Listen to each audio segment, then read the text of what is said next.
Olá, sejam todos muito bem-vindos a esse espaço que a Federação Espírita do Estado do Tocantins, FETINS, como carinhosamente nós chamamos, ou como os jovens chamam de FEDERA, que nós possamos estar juntos nesse momento, refletindo sobre a doutrina espírita em nossas vidas, ela que tanto consola, que tanto nos orienta, e ainda mais nesses momentos de desafios que pelos quais todos nós passamos, que possamos estar juntos.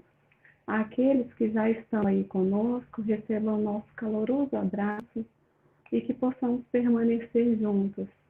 Aqueles que estão tendo o primeiro contato com a doutrina, com a Federação Espírita do Estado do Tocantins e da mesma forma com a doutrina espírita, que esse possa ser o primeiro de muitos encontros, seja aqui, seja lá na própria federação, quando ela se voltar às suas atividades, ou pela própria internet, que possamos estar juntos. Antes de nós começarmos as atividades desse momento que foi reservado pela federação, nós gostaríamos de agradecer profundamente a espiritualidade amiga e veja, que nos orientou e que nos intuiu e que principalmente confiou em nós na realização desse trabalho. Queremos agradecer muito a essa possibilidade de trabalho de divulgação da doutrina espírita. Esse é o viés, é o caminho a ser seguido para que nós possamos encontrar consolo, orientação para as nossas vidas. Em especial, também, nós queremos agradecer aos trabalhadores, aos colaboradores que puderam concretizar esse momento. Da mesma forma em que os outros e demais trabalhadores encontram-se realizando as atividades, tanto no campo federativo, tanto no campo experimental. No campo experimental da Federação Espírita do Estado do Tocantins, as atividades elas estão sendo realizadas. A evangelização infanto-juvenil está sendo realizada online, o atendimento fraterno está sendo realizado, os estudos da doutrina espírita, como também o estudo da mediunidade está sendo realizado, o culto do evangelho no lar também. Quem quiser mais informações sobre essas atividades que estão sendo desenvolvidas, que consultem o nosso site, que é www.fetins.org.br ou nas nossas redes sociais. Da mesma forma, as atividades da área federativa elas estão sendo realizadas pelas 8 áreas, né, que nós temos: a área da assistência e promoção social, infância e juventude, comunicação, dirigentes, família, mediunidade, e assim nós buscamos realizar, dentro das limitações que todos temos nesse momento, realizar na medida do compasso e do passo em que nós estamos tendo possibilidade. São essas as informações que a gente acha importante, num primeiro momento, passar, para que nós possamos ter ciência de que nós estamos na caminhada, nós continuamos. E esse é um espaço que nós estamos ali, nós vamos fazer a reflexão da doutrina espírita, mas também diante de tanto conteúdo que nós verificamos que está disponível para nós, em que nós temos a possibilidade de palestras, de lives, conteúdos seguros que observa as 5 obras da codificação, nós teríamos um motivo maior para realizar esse momento federativo, esse momento da Federação Espírita do Estado do Tocantins, que é nós nos aproximarmos. Nós não podemos ficar distantes. Nesse momento em que temos a oportunidade de um ver o outro, é a oportunidade de depois fazermos uma ligação, mandarmos uma mensagem, que possamos aproximar os nossos corações, para que, passado esse momento, nós estejamos juntos nessa nova retomada para as atividades. que possamos estar juntos também nesse período. E o fato é que, nesse momento, nós vamos desenvolver essa atividade que ela tem uma exposição doutrinária e que no momento que ela estiver sendo realizada, poderão ser realizadas perguntas que, ao final, serão respondidas pelo expositor, que no caso é o seu Ademar Chúfalo, que estará conosco hoje, cujo tema será abordado crises. Que possamos estar juntos nesse momento e que vamos fazer a nossa prece. E assim, trazendo um ambiente de amor, de paz, de serenidade para nosso lar, possamos deixar-nos penetrar na harmonia que ora nos embala, elevando os nossos corações ao Mestre Jesus para rogar orientação, consolo para esses desafios pelos quais todos nós vivenciamos. Senhor, sabemos que o teu amor é infinito, mas que pelas nossas fraquezas e pequenez, sentimos-nos fragilizados. Por isso, rogamos pelo teu colo e pelo teu abraço. Fica conosco hoje e sempre.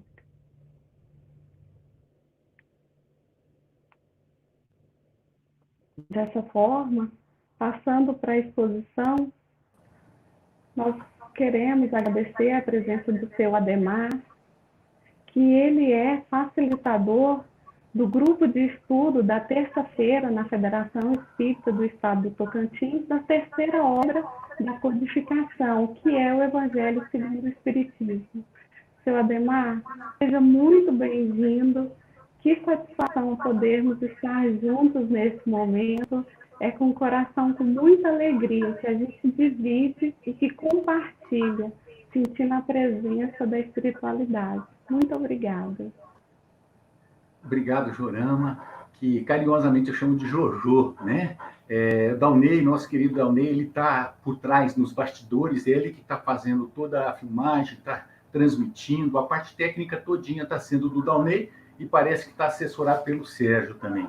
Eu agradeço a Leila por ter permitido que eu fizesse essa primeira live da FETINS, porque ela é a presidente, né?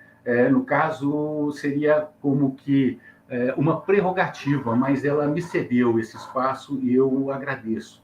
Agradeço aos trabalhadores e digo a todos do nosso grupo de estudos que nós estamos tendo, sim, os grupos, só que online, às terças-feiras, às 19h30, que estão com saudades de todos dos abraços e da presença. Mas o tema da tarde hoje, ele é sobre crises. Numa época tão conturbada como nós estamos passando agora, essas crises, o que são?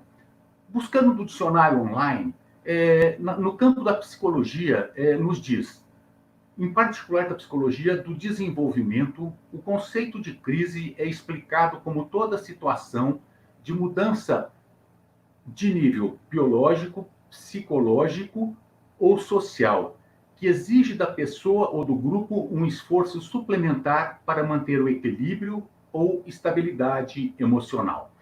Na medicina, substantivo feminino, mudança brusca produzida no estado de um doente, causada pela luta entre o agente agressor e os mecanismos de defesa, ou período de manifestação aguda de uma doença, crise de apendicite, por exemplo, ou uma manifestação violenta, repentina, como um acesso, uma crise epilética. E tem outras vamos dizer assim, definições para crise de acordo com o campo. Mas Uma que eu achei muito interessante, é no campo da filosofia. No campo da filosofia, a crise, ela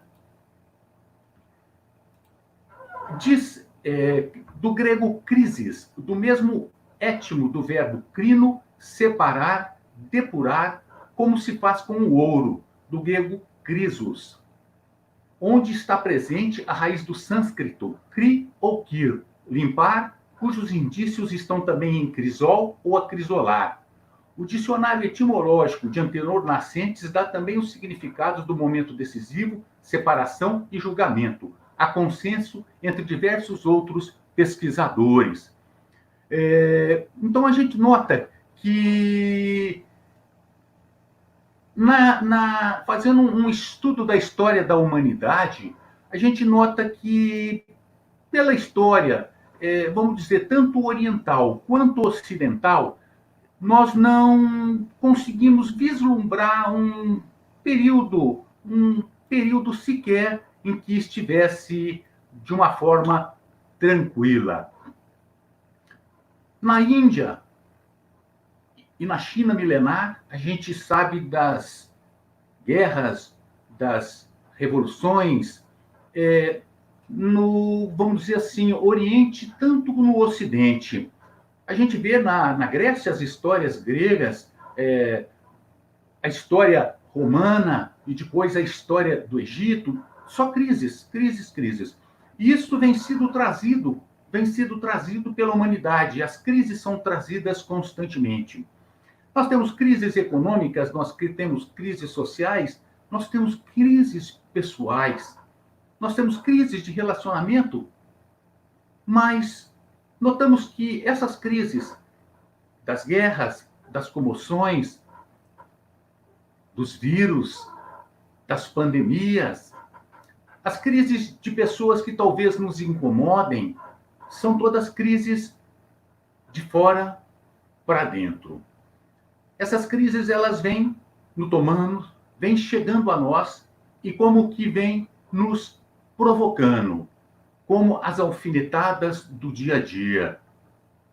E aí a gente tem que partir para um princípio. Nós conseguimos desvendar o universo, não totalmente, mas grande parte. Nós estamos indo ao macro. Nós temos sondas espaciais, naves, que estão saindo do sistema solar. Nós estamos conseguindo conquistar o micro através da descoberta de remédios para bactérias, micróbios. Não só isso, mas muitas coisas que notamos que o ser humano está conseguindo. Várias descobertas, curas de doenças. Então, nós conquistamos o macro e nós conquistamos o micro. Mas tem um problema que é a maior de todas as conquistas. Nós não conquistamos ainda a nós mesmos. Nós tentamos a busca do que nós somos, o que fazemos, o que nós estamos aqui na Terra, por que nós estamos passando por essa situação tão assustadora que é essa pandemia da Covid-19? Existe uma razão de ser ou não existe uma razão de ser para isso tudo que está acontecendo? São crises. E o nosso interior fica como que borbulhando. Nós ficamos como que em ebulição, acompanhando o desespero e o desgoverno do mundo, nos desgovernando interiormente. Aí nós nos perguntamos, como que eu consigo superar essas dificuldades? O porquê que isso nos acontece? O que tem nos acontecido que nós, muitas vezes, não aceitamos essa nossa situação? Disse um sábio da antiguidade, na pergunta 919 do Livro dos Espíritos, Kardec pergunta a Santo Agostinho como é que se fez ou se faz para que a gente possa chegar a um equilíbrio, a um conhecimento, aquela ânsia, né, interior. Ele diz conhece-te a ti mesmo. Resposta de um sábio da antiguidade. Essa resposta é imputada a Sócrates, que via esta frase no santuário do Apolo, em Delfos, na Grécia. Conhece-te a ti mesmo, lá na entrada. E essa busca, a busca pelo exterior, a busca pelo alto, a busca pelo micro e macro, nós estamos conseguindo. Mas agora nós temos que começar a buscar o profundo de nós mesmos, o nosso eu. O que eu estou fazendo nesse momento na história ou para a história da humanidade? Mas a gente fala, a gente está como que órfão de socorro, nós estamos órfãos de atendimento, de bases para esse conhecimento. Por incrível que pareça, a resposta está há 2000 anos, um pouco mais, de um homem chamado Jesus. Esse homem, que era chamado de Cristo, seu nome Jesus, e era chamado de o Cristo, o ungido, o enviado, o Messias. Jesus era ou é o homem, Cristo a mensagem, Cristo a missão. E ele, numa das suas falas, um dia num Sermão dos Montes, lá no monte, para aquela multidão que estava ouvindo, puxa vida, hoje nós precisamos da internet, nós precisamos de alto-falante, microfones para nos fazermos ouvir. Jesus falou para multidões no meio do tempo, e todos o ouviam. Olha só. E nessa fala, que é chamada de Sermão das Montanhas, tem como que uma introdução, que está no Mateus capítulo 5, que é das bem-aventuranças.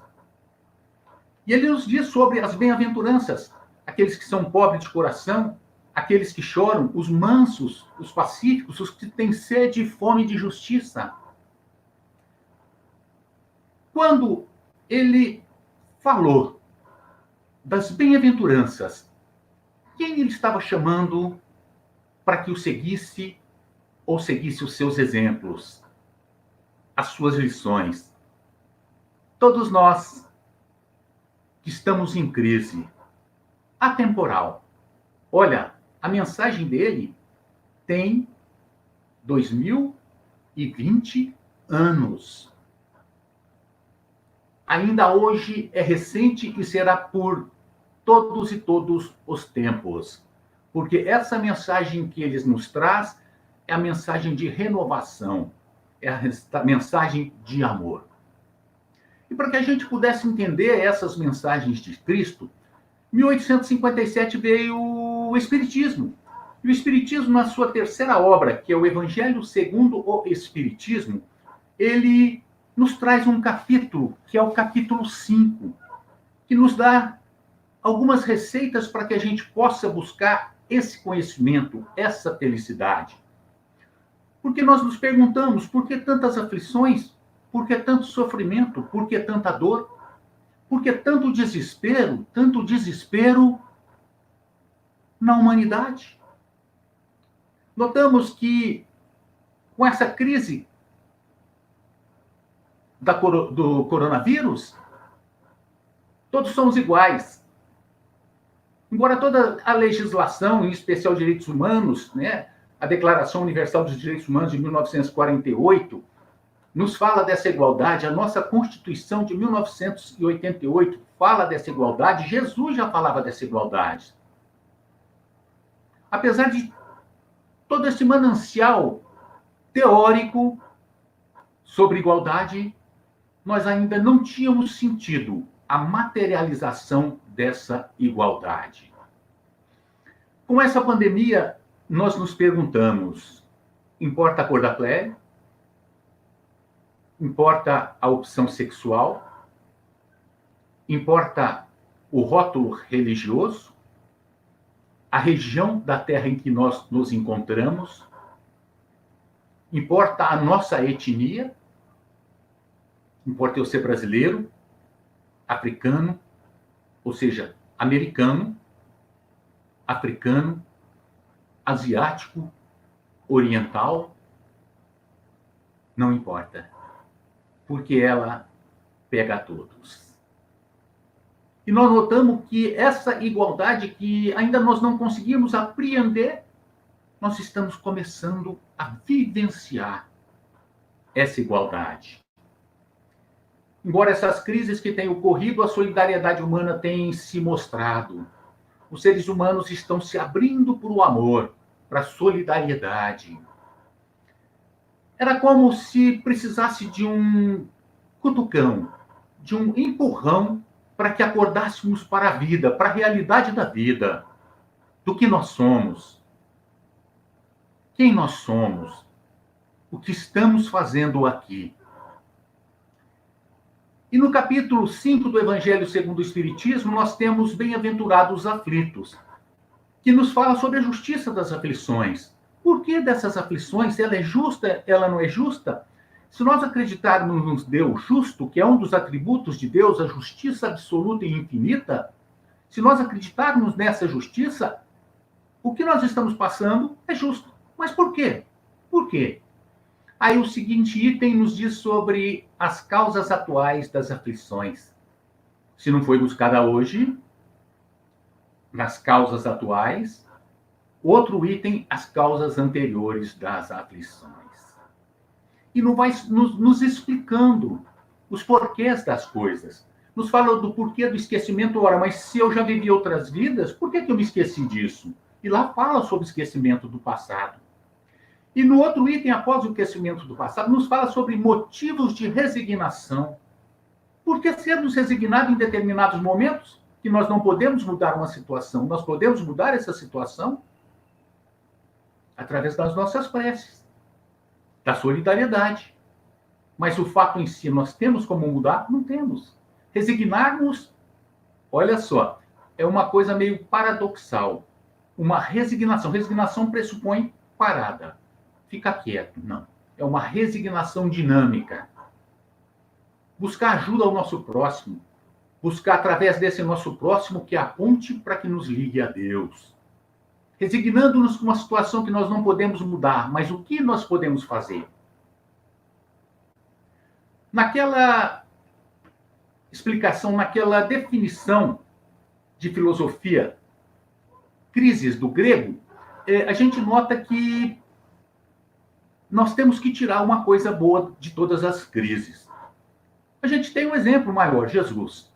Nós temos Francisco de Assis, nós temos Francisco Cândido Xavier, Divaldo Pereira, Madre Teresa de Calcutá, Irmã Dulce. São exemplos para a humanidade.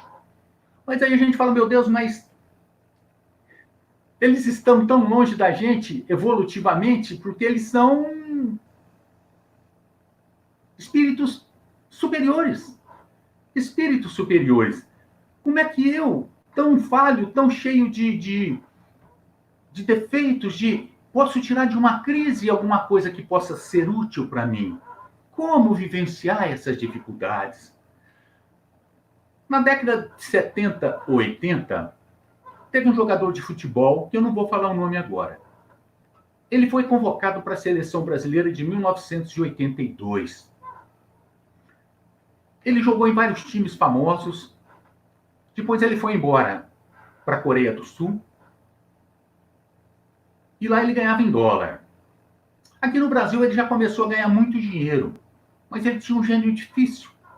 E ele não chegou a jogar, ele foi convocado, mas não chegou a jogar porque estava complicado o relacionamento dele com os colegas. E não só o relacionamento. Ele tinha o costume de tudo que ele ganhava, ele ia comprando, comprava carros caríssimos, comprava tudo quanto é coisa, separou da mulher, vivia uma vida assim, nababesca. Ou seja, ganhava, perdia, e ia juntando, porque ganhava demais. Aí ele foi para a Coreia do Sul jogar. Na Coreia ele ganhava em dólar. Mas chegou um determinado tempo, na renovação de um contrato, que ele ia ganhar muito dinheiro, ele não quis. Não quis.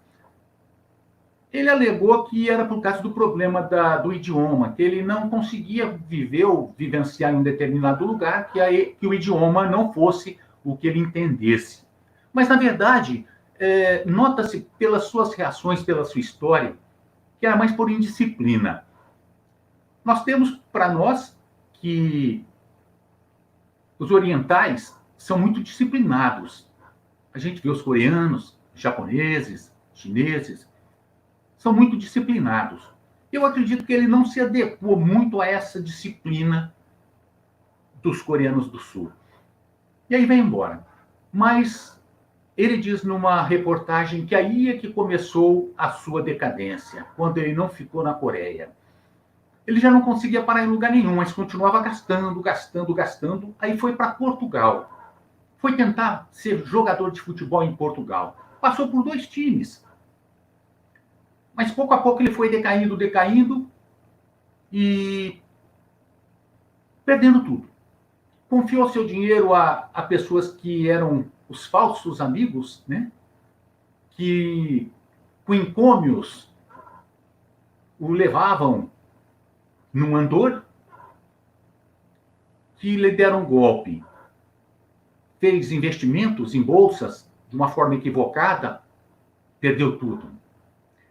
Esse jogador dos mais altos graus, dos mais altos píncaros da glória, isso tem numa música do Vicente Celestino que chama-se O Ébrio.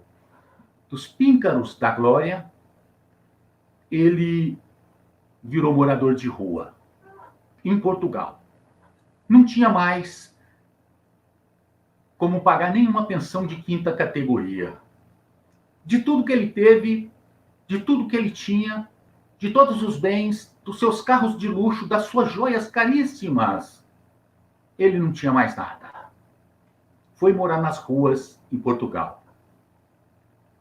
Um dia passando, um humorista, Nilton Rodrigues é um humorista português, fazendo um apanhado, né? Fazendo um programa na rua lá em Portugal. Ele reconheceu esse rapaz, ele reconheceu esse jogador de futebol, falou: mas você é o fulano. Ele falou: não sou. Aí o humorista insistiu e falou: não, eu sou. Ele falou: mas o que você está fazendo na rua? Ele falou: eu moro aqui. Você mora na rua? Moro na rua. Ele falou: meu Deus.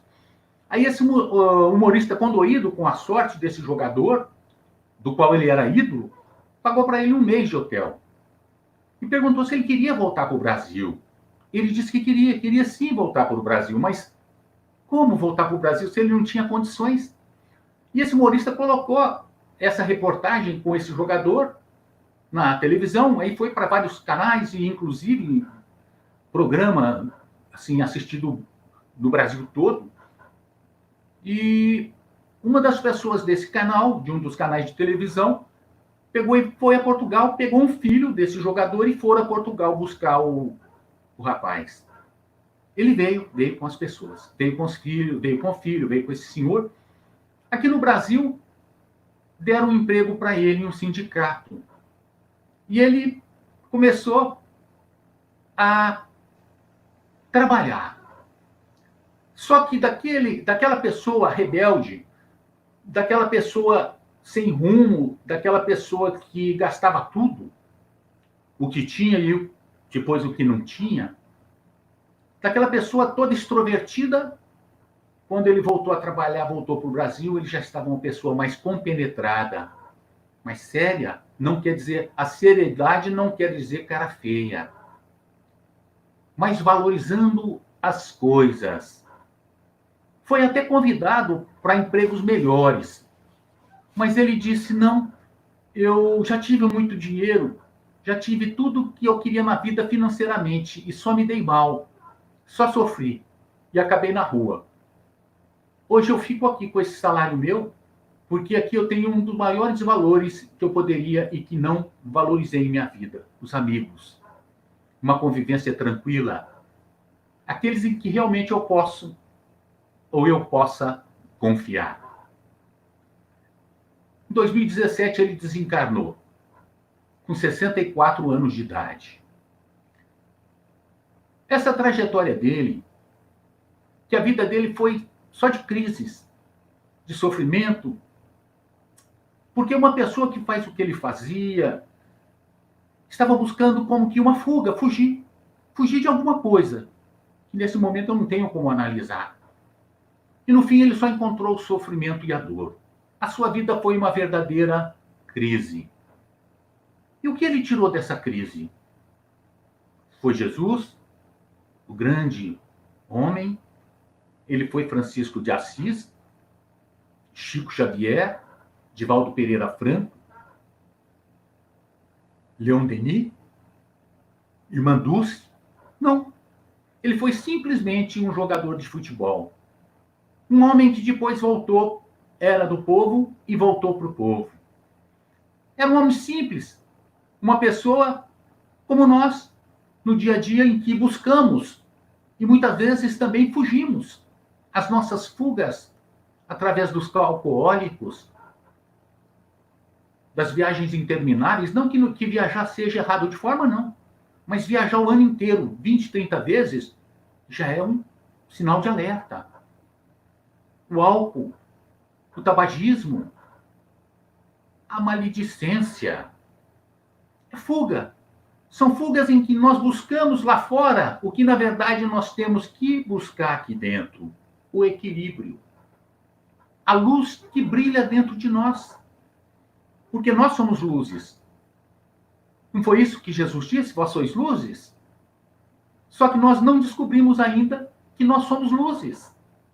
E que quando tem uma crise como essa que está acontecendo no momento da humanidade, nós devemos nos perguntar: o que eu posso tirar de bem ou de bom nessa crise? O que ela está me ensinando?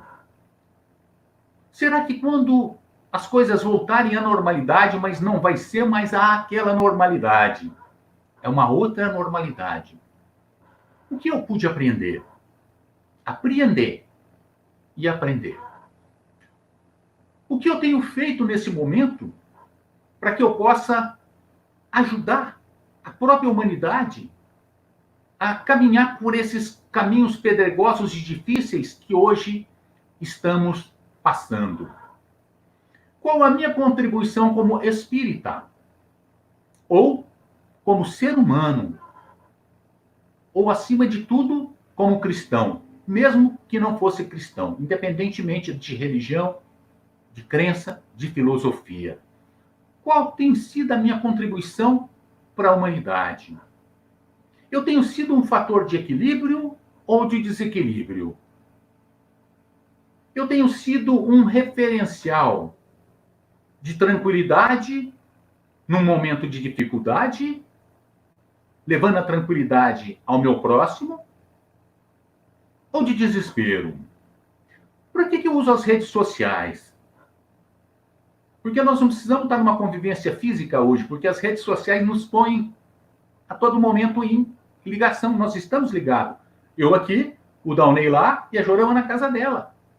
E nós estamos fazendo o programa. Nós estamos fazendo essa live. As redes sociais. O que eu tenho feito, colocado lá? Eu tenho sido radical e sido o fomentador da divisão em prol de um partido ou de outro? Eu tenho radicalizado as minhas opiniões e pontos de vista, ou eu tenho sido equilibrado? Qual a minha contribuição nesse momento para a humanidade? O que eu tenho feito dos talentos que me foi dado? Como eu tenho usado esses talentos? Será que eu sou aquele trabalhador que recebeu só um talento? Porque o Evangelho diz, de acordo com as suas capacidades, ele recebeu um talentozinho. E esse talento ele escondeu com medo de perder. Ou seja, todos nós temos os nossos talentos. Uma palavra amiga, um sorriso. Hoje não pode ter um aperto de mão, um abraço e um beijo amigo. Mas tem uma rede social, ou tem um WhatsApp, ou tem um telefone, para que a gente possa ligar. Ligar para o amigo e falar: como é que você está? Como é que você tem passado nesses momentos? E essa rede social, é para que a gente possa usar. Como eu estou usando meus talentos? O que eu tenho feito dos meus talentos? Porque quando eu desencarnar, eu vou dar de cara com a minha consciência. E a minha consciência vai fazer uma pergunta que talvez Jesus faria para mim. O que fizeste dos filhos que eu te dei? Porque a humanidade é nossa filha. O que fizeste dos talentos que eu te dei? Soubeste levar a paz ou a guerra?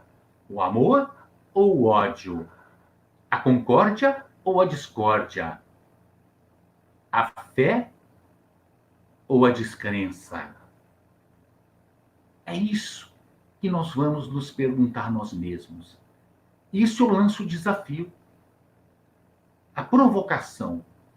O que todos nós, todos vocês, o que todos nós estamos fazendo da nossa vida nesse momento de tanta dificuldade para o mundo, mas que é conhecimento e está sob o leme da nau de Deus. Deus está no nosso leme. Deus está no leme do mundo. Deus tem o conhecimento e a sabedoria de tudo. E se Ele permite que ocorra isso, nesse momento da história da humanidade, é porque nos é necessário. E dessa crise, qual o bem que nós podemos tirar para o futuro? Fica lançada essa pergunta. Agradeço a todos, muito obrigado, e agora nós vamos devolver para a Jorama. Obrigado. Senhor Ademar, muito obrigada pelas palavras, pelas considerações, pelas orientações, mas de acordo com a fala do senhor e até mesmo que a gente estuda, a gente vê muitos que estão aqui nesse momento presentes conosco, invariavelmente nós já estamos aí com um conteúdo intelectual em que nós, diante desse momento de crise, a gente já teria um embasamento para que não passássemos pelos processos pelos quais estamos passando, pelas crises de ansiedade, porque já sabemos que a ansiedade nos faz mal, pelos processos de medo, porque temos, em tese, a fé que nos orienta e que tanto nos conduz, mas ainda assim, todos nós estamos vivendo um momento de muita fragilidade. Essas crises, elas vêm para nos desafiar com todo esse conteúdo que teoricamente nós temos. Qual que é o nosso olhar diante desse momento? O que você tem a nos falar à luz da doutrina espírita?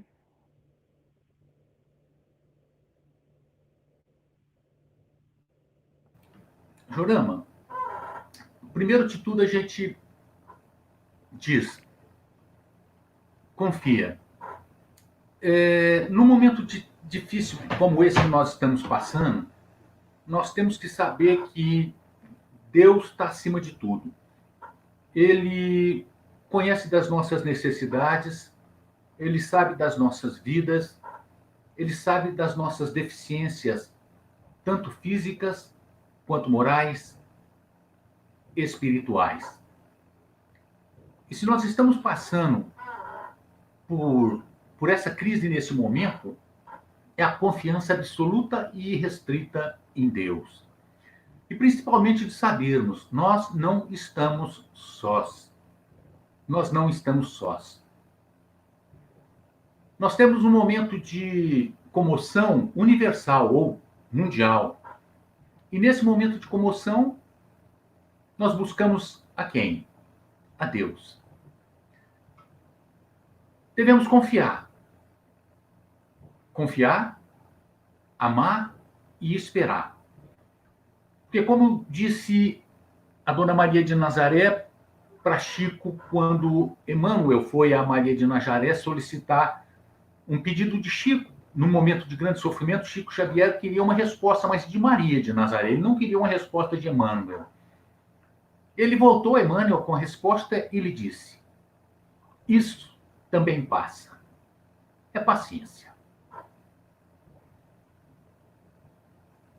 E é interessante que esse olhar, isso também passa, mas eu vou continuar num outro ponto, porque surgiu uma outra situação, é que isso também passa. Mas enquanto não passa, dói muito. Dói muito e enquanto estamos nesse processo, é muito difícil para nós reconhecermos nós nas nossas fragilidades, nas nossas dificuldades, nos nossos defeitos, porque estamos tendo um convívio mais próximo conosco mesmo e com os nossos familiares. Esse passar é um momento que ele é positivo, essa espera, ela tem que ser positiva, ela tem que ser produtiva, ela tem que ser resignada no sentido de pacífica, mas um movimento ativo. Sim. A resignação, como eu falei na fala agora há pouco, a resignação não quer dizer uma massa amorfa, vamos dizer, você ficar parado, quieto, esperando a vida passar. Não, não.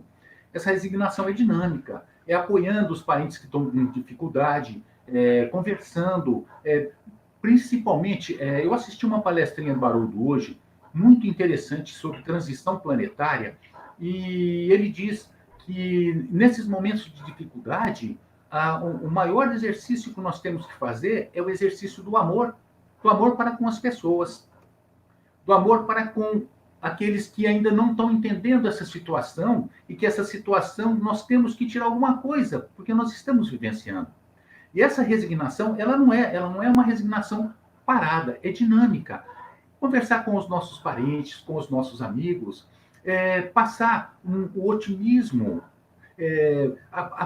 No momento desse de dificuldade, uma das melhores ferramentas é a prece. É a prece. Porque a prece nos liga a Deus. Então, no momento que nós estamos por nos desesperar, prece. Prece. E para o equilíbrio, a reflexão. Refletir, nós estamos tendo tempo porque nós estamos em casa, todos estão em casa. Tirar 15, 20 minutos para fazer uma reflexão sobre o dia, o que eu fiz do meu dia hoje, como foi. Mas eu não saí para nada, não tem problema, mas eu tive reações negativas.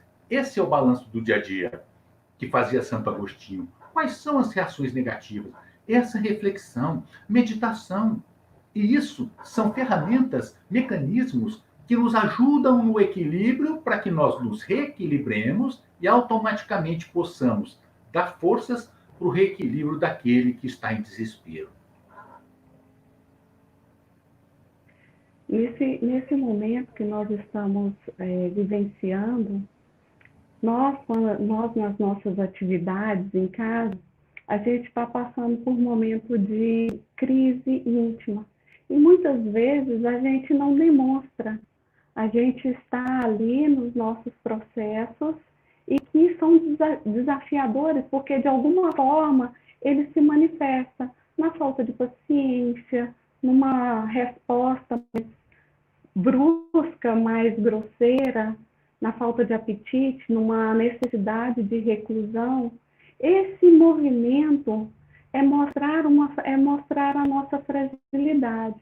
E, seu Ademar, aliado à prece, o evangelho no lar, ele traz esse reequilíbrio para a família. Como que é essa dinâmica para que nós possamos estar trazendo a espiritualidade? O evangelho do lar, ele é de suma importância pelo seguinte: o que é o evangelho no lar? Aqui em casa nós fazemos todas as terças-feiras, às 9h30, às 21h30, o culto do evangelho no lar. O culto do evangelho no lar senta a nossa família, a Leia, a Amanda e eu. Nós colocamos um copinho de água para cada um, para que ela seja fluidificada. Pegamos o evangelho, um livro de mensagens. A Leia faz a prece inicial, eu leio o evangelho, a Amanda o livro de mensagens. E aí nós como que fazemos vibrações pelos parentes, pelos amigos, pela humanidade. Esse culto do evangelho no lar, esse culto no lar, essa reunião familiar, ela estreita os laços. Além dela estreitar os laços, ela faz com que o nosso lar receba como que fluidos positivos daquele momento e que se permaneça durante a semana. Porque aqueles nossos espíritos protetores, nossos guias espirituais, os espíritos amigos, nesse momento de prece, de recolhimento da família, eles estão juntos. E é o que eles fazem? Eles pegam, fazem como que um trabalho de limpeza na sua casa, uma limpeza fluídica. E em você, através de um passe magnético que eles nos dão. Então, esse momento da família, dessa união, é importantíssimo. Uma vez por semana, pelo menos. Por quê? A família se une em torno de Jesus. Embora todos nós devamos nos unir em torno de Jesus. E uma recomendação: antes de dormir, para que a gente possa ter um equilíbrio antes do sono, evitar ver filmes violentos, coisas violentas, leituras que nos descontrolam, fazendo o quê? Uma leitura saudável, uma leitura tranquila, ouvindo uma música. E a hora que for dormir, pegar o Evangelho segundo o Espiritismo, ou a Bíblia, ou qualquer desses livros sagrados, ler em voz alta um item. Mas em voz alta não é gritando, é numa voz mais tranquila. Então é o que nós temos que fazer. O culto do Evangelho no lar, a leitura do Evangelho todas as noites antes de dormir, Evangelho de manhã na hora que acorda, prece no decorrer do dia todo, para que a gente possa ter esse equilíbrio.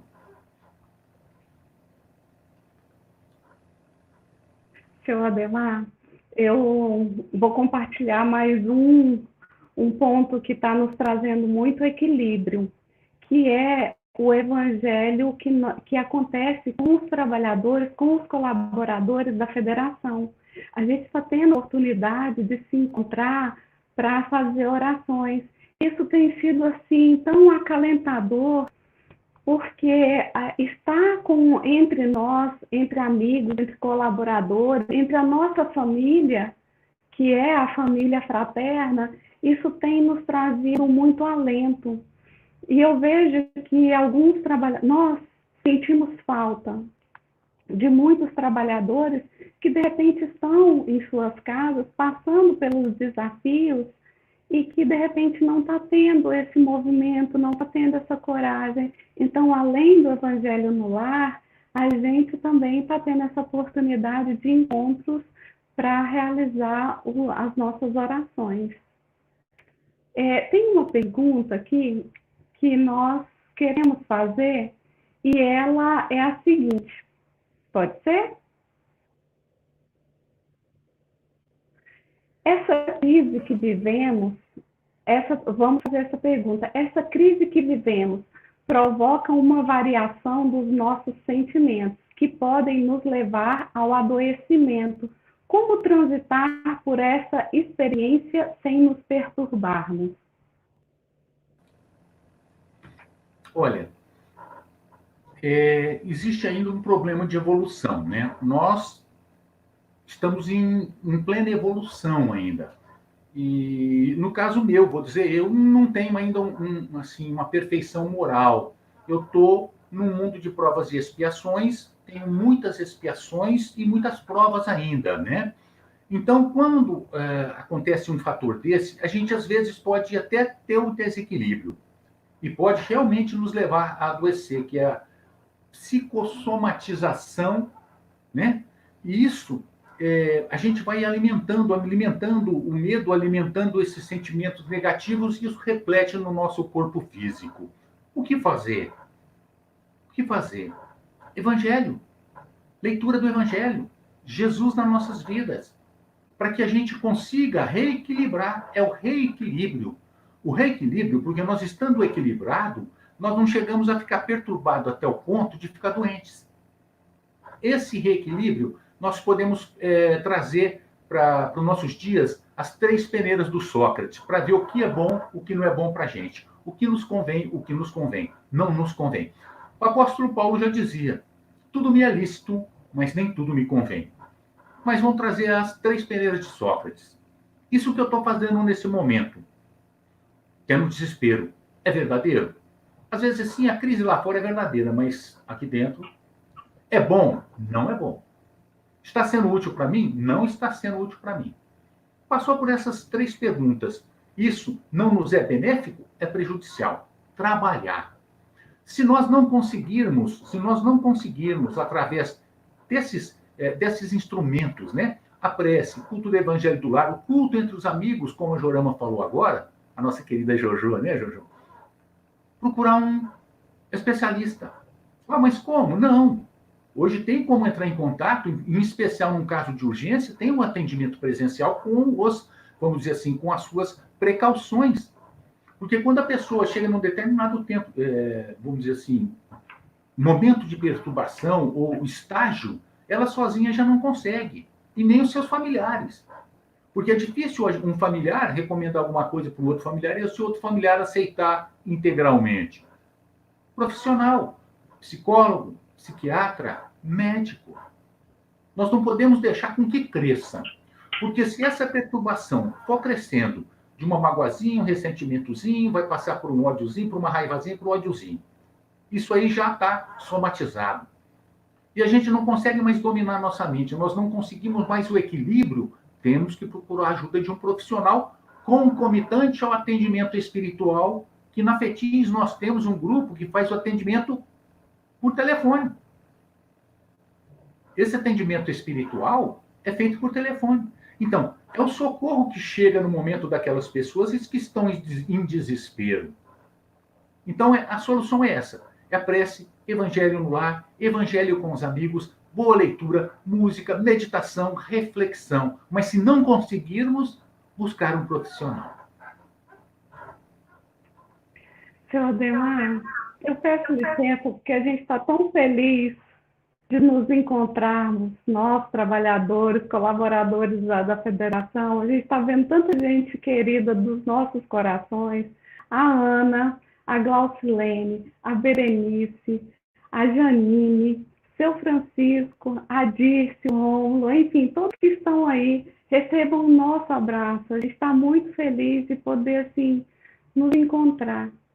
E vamos concluindo por aqui, mas antes, a gente queria mostrar, seu Ademar, eu queria que o senhor, se o senhor tiver aí em mãos, os livros que o senhor utilizou como base para as reflexões desse momento. A nossa livraria, nas próximas oportunidades, a gente vai estar se organizando para ver como que a gente vai estar funcionando. Mas, de antemão, a gente já quer apresentar os livros para que aqueles que, assim, o quiserem, eu tenho, o seu Ademar tem, já pode pegar emprestado ou na livraria, com certeza tem. Quais são, seu Ademar? Jorama, eu vou pôr aqui para mostrar para o primeiro de todos, não tem como fugir. Evangelho segundo o Espiritismo. Não tem como fugir. Livro dos Espíritos. Livro dos Espíritos. Esse aqui é uma graça. O amor como solução. O amor como solução. Nós temos esse do Pastorino, psicografia de Divaldo também, Impermanência e Imortalidade. Muito bom também. E nós temos esse aqui, é excepcional. Conflitos existenciais. Olha as nossas crises aqui, ó. Conflitos existenciais. Divaldo e Joana. E, finalmente, Desperte e Seja Feliz. Divaldo e Espírito e Joana de Ângeles também. Essa é a bibliografia. Muito obrigada. Eu estou aqui com o meu. Nós vamos nos adaptando e aí a livraria a gente também vai nos organizar para ver como que nós iremos também trabalhar. Nesse momento que nós estamos passando, os trabalhadores da federação, que não é só aqui em Palmas, mas é em todo o estado, nós temos os centros adesos à federação, então os nossos trabalhadores, eles estão aí envolvidos em levar a doutrina para os lares, para dentro de si mesmos, nessa dinâmica do que a gente precisa estar vivenciando.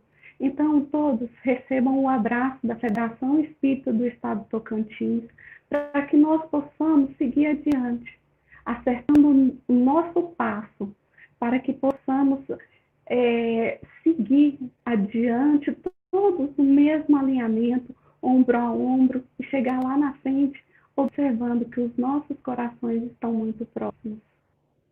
Fiquem com Deus, vamos passar para a nossa prece e teremos terminado.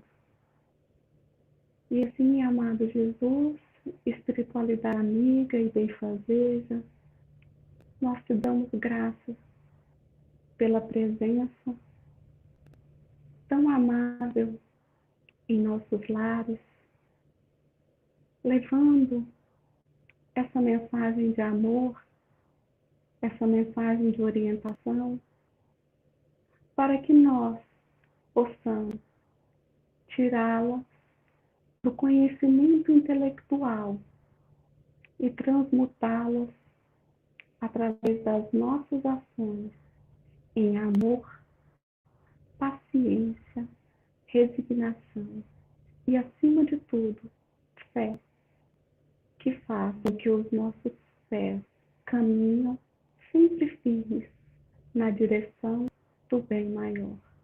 Muito obrigada e que assim seja. Nós agradecemos a todos que estiveram conosco pela vibração positiva e nós aqui nos sentimos abraçados por tanto carinho que vocês emanaram para nós. Sigamos adiante e muito obrigada. Até a próxima, domingo que vem, às 17 horas, nós estaremos nessa mesma dinâmica, a exposição doutrinária com a possibilidade de perguntas ao final, a possibilidade de respostas às perguntas ao final. Um grande abraço. Fiquem com Deus.